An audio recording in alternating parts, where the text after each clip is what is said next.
A sexta leitura da Parashá de Vaishlach, Hashem continua falando com Yaakov: a terra que eu dei para Abraham e para Yitzhak, para você eu darei ela, e para tua descendência, depois de você eu vou dar essa terra. E Deus subiu de sobre ele, ou seja, saiu a sua revelação de Yaakov no local onde ele estava falando com ele. O Rashi fala: eu não sei o que é essa expressão, o local que ele estava falando com ele.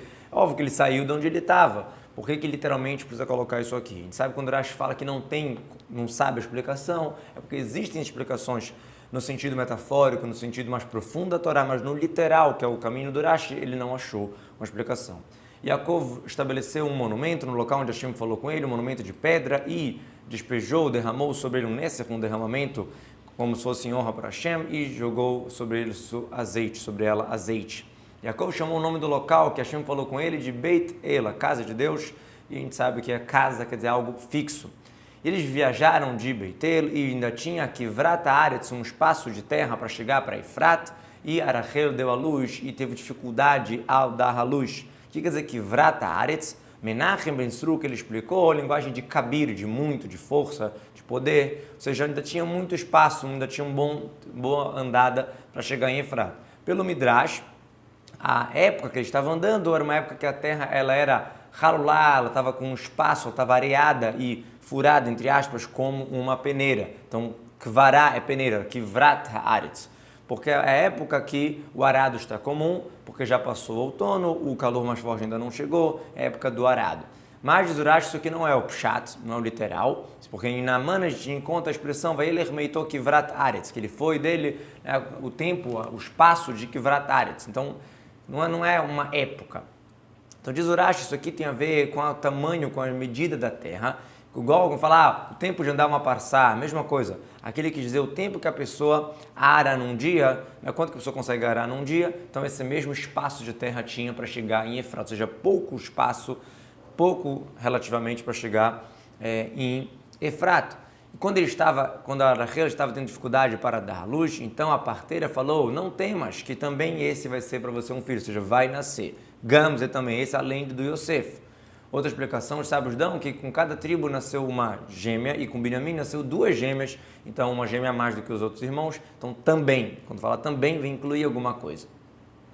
E foi quando saiu a sua alma que ela estava falecendo, infelizmente, no nascimento de Binyamin, e ela chamou o nome dele de Ben-Oni, filho do meu sofrimento, nasceu com todo o sofrimento, e o pai dele chamou ele de Binyamin. Ben-Oni, filho do meu sofrimento, diz Urashi, porque Binyamin parece nos meus olhos, eu acho, diz Urashi, como ele foi o único que nasceu na terra de Israel, porque os outros nasceram lá próximo do Lavan, né? Todos os filhos de Jacob nasceram numa terra complicada moralmente, mesmo assim Jacob conseguiu fazer sua casa direitinho, mas Binyamin nasceu na terra de Israel, que é no sul, para quem vem de Aram Narayan, quando está escrito Banegev Beretz Canaan, ou indo viajando para o sul, quando Abraham foi para Israel. Binyamin, o filho da direita, porque o sul é chamado de direita, como a terra de Israel fica no sul, então usa esse nome. A gente encontra no Salmo, Tzafon ve'yamin ataberatam, norte e direita você criou, ou seja, você criou todos os lados. A direita é aqui o sul, porque quando você está olhando para o nascer do sol, você está olhando para o leste, então a sua esquerda está o norte e a sua direita está o sul. Por isso que Binyamin está cheio, ou seja, está com Yud, né? Porque é Ben e Yamin, então tem dois Yud aqui, exatamente porque é o filho da direita, que nasceu no sul. Outra explicação, o Binyamin seria Ben Yamim, que nasceu já na velhice de Yaakov. Mas está escrito com Nun e não Binyamin, né? Porque a gente encontra essa expressão Ketz Hayamin no final dos dias, escrito com Nun, é normal se trocar o Nun sofito pelo mesmo sofito em várias palavras. E a Rachel faleceu, ela foi enterrada no caminho para Efrat, que é Beit Lehem, ou seja, nem na própria cidade, no caminho da cidade, e tem uma explicação, um grande motivo, que Hashem mandou Yaakov fazer isso, para quando o povo de Israel foi exilado e passou por ali, eles rezaram no túmulo de Rachel, a Rachel rezou, e ela reza e sempre protege os seus filhos, o povo de Israel. Yaakov fez um monumento sobre a sua sepultura, que é o monumento da sepultura de Rachel até o dia de hoje, e viajou Israel, que é outro nome de Yaakov, e ele estendeu sua tenda de onde ele estava até em diante, até Migdal Eder. E foi quando Yaakov estava acampando, morando naquela terra, e Reuven deitou com a Bilhá, com a concubina do seu pai, e escutou Israel, e os filhos de Yaakov eram 12. O que tem a ver isso tudo? Vamos já entender. Quando eles estavam lá, ou seja, enquanto ele não chegou para Hebron, aconteceu isso tudo. Ou seja, quando ele chegou com Hebron, com seu pai, com Yitzhak, ia dar tudo certo. Mas no caminho aconteceu essas situações que a gente já viu. Uma delas, essa questão do Reuven. Não é que ele deitou com a Bilhá, sim o quê? Já que ele mudou, mexeu na cama de Yaakov, a Torá considera como se ele tivesse deitado. Qual era a história? Quando Rachel faleceu, Yaakov pegou a sua cama principal, que ficava sempre na tenda de Rachel e não nas outras, e colocou na tenda de Bilhá, que era a escrava de Rachel. Veio Reuven e exigiu, cobrou o desrespeito da sua mãe, Leá. Falou, poxa, a minha mãe, ela era, entre aspas, concorrente, né, da minha tia, da Rachel. Isso eu entendo, que a Rachel era a principal esposa, tudo isso. Mas a escrava agora da minha tia vai ser, da irmã da minha mãe, vai ser concorrente da minha mãe, né, no tzará, linguagem de oprimir, de ser aquele tipo de concorrência que tem. Então, por isso que ele foi lá e tirou do tenda de Bilhá e botou na de Leá. Isso foi considerado como se ele tivesse tido relação com ela, porque Yaakov era um tzadik nulo para Hashem, e ele sabia o que fazia, tinha algum motivo daquilo estar sendo feito. E mesmo assim a Torá fala que eram 12 filhos, ou seja, desde que nasceu Binamim, então são 12 filhos. Isso é o literal porque que fala agora dos 12 filhos, mas sabe, explicam que vem te falar que todos eram tzadikim, todos eram bons, que Reuven não pecou, ou seja, Reuven não é como está escrito no literal, que parece que ele deitou com a concubina do pai, sim, ele só fez uma coisinha muito menor, né? Então ele é considerado tzadik igual, ele entra na conta dos 12 filhos, por isso que no mesmo pastor que fala, eram 12 filhos. Então ele, já que falou disso, vai começar a contar os filhos de Yaakov. Filhos de Leá, o primogênito de Yaakov, Reuven, e Shimon, Levi, Yehudá, Issachar e Zebulun. Ou seja, mesmo no momento que ele estragou, que ele fez um pecado, que fez um erro, chamado de primogênito. Primogênito para que sentido? Para a herança, para o trabalho e para a contagem, né, de ser o primeiro.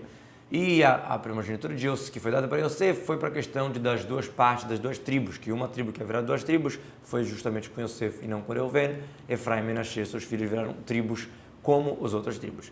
Os filhos de Rachel, Yosef e Binamim, os filhos de Bilhá, escrava de Rachel, Dan e Naftali, e os filhos de Zilpá, escrava de Leá, Gad e Asher. Esses são os filhos que nasceram para Yaakov em Padan Aram, tirando o Binamim, que nasceu em Israel.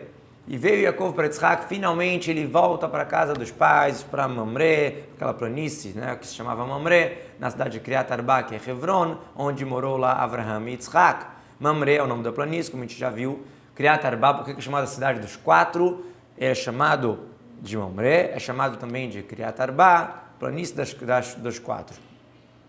Por que não fala Mamré ha-Criat Arba, que é a mesma coisa? Então é normal, quando o nome é duplo, é normal quando colocar o rei, colocar no final. Por exemplo, Beit Lechem, Aviezer, Beiter, quando vai botar o rei, fala Beit Alachmi, Avia Ezri. Então aqui também, em vez de ha-Criat Arba, que é a cidade de Criat Arba, ficou Criat ha-Arba, a cidade dos quatro, que é dos quatro casais, que estavam enterrados em Hebron, aquela história toda que a gente já conhece. E os dias de Yitzhak foram no total 180 anos, e faleceu Yitzhak e se reuniu aos seus antepassados, seu povo, seu Avraham, etc. Já estava como um ancião, satisfeito dos dias, enterraram ele, Esav e Yaakov, seus filhos. Na verdade, a gente sabe que várias coisas que vão ser contadas na Torá aconteceram antes do falecimento de Yitzhak. Só que existe uma regra em Mukdam Meuchar Batorá. Nem sempre a Torá segue a ordem cronológica. Então, por exemplo, a venda de Yosef veio antes do falecimento de Yitzhak 12 anos. E a venda de Yosef a gente só vai estudar na Parashá que vem. Como a gente sabe que isso foi 12 anos antes de Yitzhak falecer, vamos seguir a conta. Yaakov nasceu, Yitzhak tinha 60 anos. Yitzhak Shishim Shana. Yitzhak faleceu, então, quando Yaakov tinha 120 anos, porque ele faleceu com 180 anos.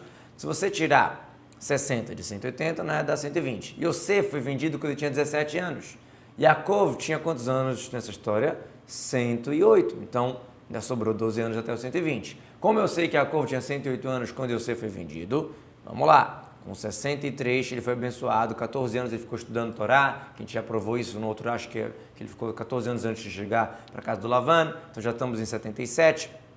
14 anos ele trabalhou pelo Rachel e pela Leá, depois de 14 anos que nasceu Yosef, que foi quando ele queria ir embora, e Lavan falou, não, trabalha mais, ele ficou mais 6 anos. Então, total, 91. Mais 17, então 108. Então, claramente, você vê que a venda de Yosef foi 12 anos antes de Yitzhak falecer, mesmo assim, isso vai contar depois. Outra maneira que você tem também de fazer a conta é que, desde que vendeu Yosef até que Yaakov chegou no Egito, passou 22 anos. Como a gente sabe, Yosef tinha 30 anos quando ele virou vice-rei, e 17, até 30, você tem 13 anos, mais 7 anos de fartura e mais 2 de fome, então são 22 anos. E quando Yaakov chega para falar com o faraó, que ele chega em Egito, ele fala que ele tinha 130 anos. Então, 130 menos 22 dá os 108 anos. E esses são as descendências de Esav, que é Edom. Esav pegou suas esposas, casou com as mulheres de filhas de Canaã, a Adá, filha de Elona Hiti, a Olivamá, filha de Aná, filha de Tzivon, o Rivi. Essa mesma Adá é chamada de Basmat. Por que é chamada de Basmat? Porque ela fazia incensos e bessamim, especiarias para a idolatria. O nome parecia bonito, né? Basmat, bessamim, na verdade ela era muito ruim. A Olivamá, o nome dela era Eudit, e ela deu esse nome de Eudit como se ela estivesse negando a idolatria para enganar o pai dele. Esav fez isso, né? Chamou ela de Eudit, mas o nome dela era Aholivamá, ou seja, nomes externamente parecendo bonitos, e na verdade elas eram duas pecadores. Filha de Aná, filha de Tzivon, peraí, só tem um pai, ou é filha de Aná ou é filha de Tzivon. Como é que fica? Na verdade, Aná era filho de Tzivon. Como está escrito, esses são os filhos de Tzivon, Veaiá e Aná.